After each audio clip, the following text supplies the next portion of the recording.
Esta es la historia de Brian, un joven que a los 13 años inició su transformación a mujer. Con el tiempo, descubre que esa no era su identidad verdadera. Atrapado en esa confusión, se sumerge en una crisis profunda que lo lleva a una trágica decisión. Cuando todo parece perdido, esa persona inesperada llega con una invitación que cambiará su vida. Yo nací así, yo soy así y así voy a quedarme. Yo decía que Dios se equivocó. Brian Darío Torres Escobar es un joven de 23 años con raíces en Tumaco, Nariño. Él creció en un entorno familiar con sus padres y 4 hermanos. Hace 2 años viaja a Cali para estudiar comunicación social en la Universidad Antonio José Camacho. Yo recuerdo mi infancia como una niñez de, alegría en algunos escenarios y momentos de dolor y de tristeza que pude vivir. Y pues en mi casa siempre fue como muy estricto y pues a pesar de que pasaron cosas que marcaron mi niñez,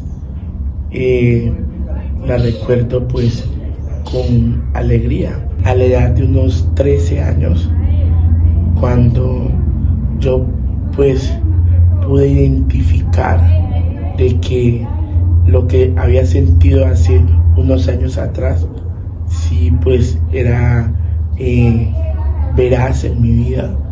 Entonces yo me fui haciendo a la idea de que yo había nacido así, porque el enemigo siempre trata como de cegar a las personas para que uno se quede con esa ideología. A medida que fui entrando a la etapa de la pubertad, mi cuerpo fue mostrando rasgos de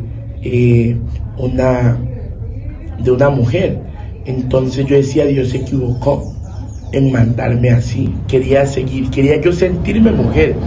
Y en mi casa nadie me orientaba, nadie me decía, no, esto está bien, esto está mal, vea, cambie esto, vea, cambie acá, porque no tenía el acompañamiento de un padre.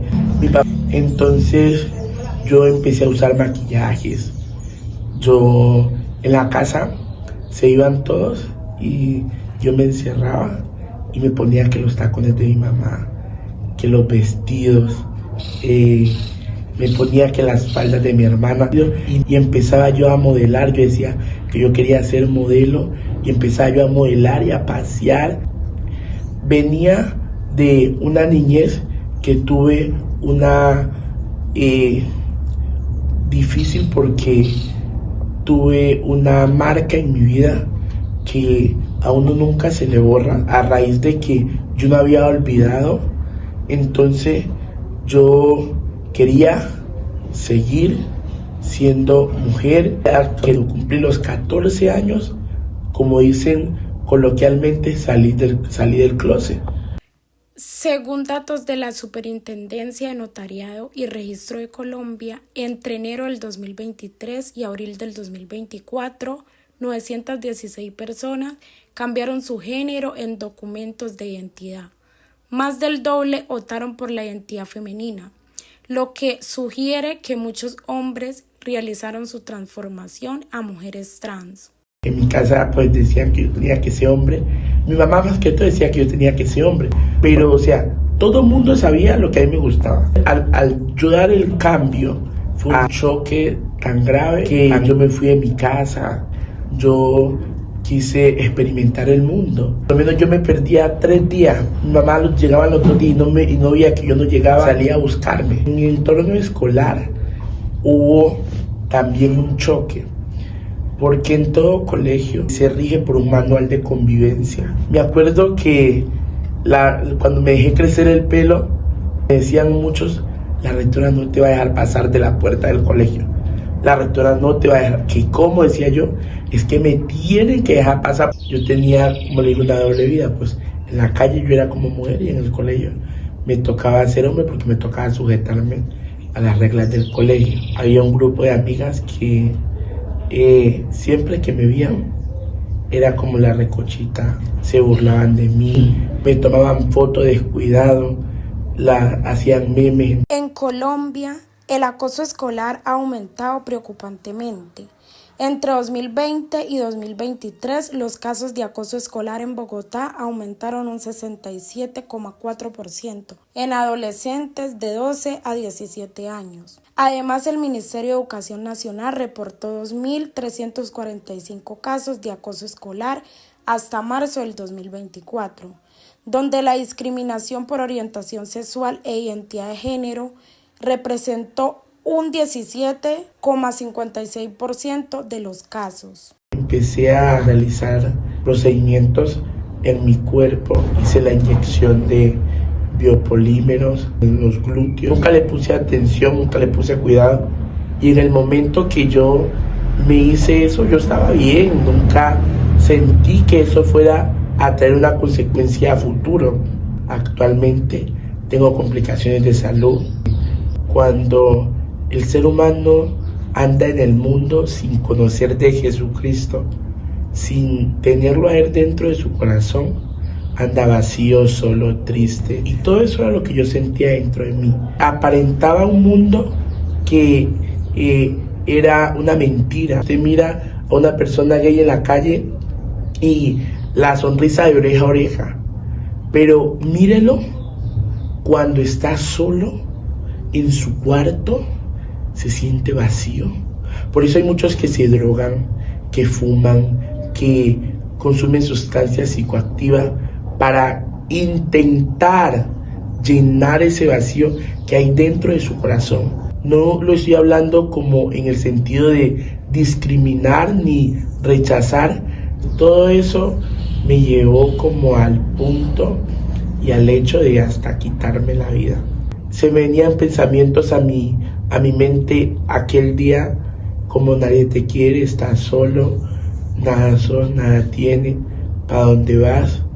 Entonces, al venírseme ese tipo de pensamientos, se me empecé a entristecer y llegué al punto de ingerirme una cierta cantidad de medicamentos. Después que yo me tomo todo eso, yo le mando un video a una prima. Ella estaba en la casa de una tía y en la casa de mi tía estaba una hermana de la iglesia. Y cuando mi prima ve eso, le dice a mi tía pues que vamos donde yo estoy porque me estoy matando. Entonces ellas salen y dejan a la hermana cuidando la casa. Y llegan allá donde yo vivo y cuando ellas llegan pues recién me está haciendo efecto todo lo que yo me tomé. Me empecé a sentir mal. Entonces ellas cogen, me dan agua de azúcar y ahí ciertas cosas me dan para tratar de calmarme y me llevan a la casa donde mi tía y ahí estaba la hermana. Entonces ella me empieza a hablar que Cristo me ama, que esas no son decisiones favorables para mi vida y que hay un Dios que pagó por mí en la cruz del Calvario. Y empezamos a conversar y hasta que ella me invita a la iglesia. Al pasar del tiempo que yo asistía, yo quería experimentar si en realidad Dios era real en un culto día domingo. Yo empecé a orarle al Señor desde temprano, que necesitaba pues cambiar mi vida. Alcé mis manos al cielo y adoré. Y fue por primera vez cuando pude sentir yo el poder del Espíritu Santo de Dios.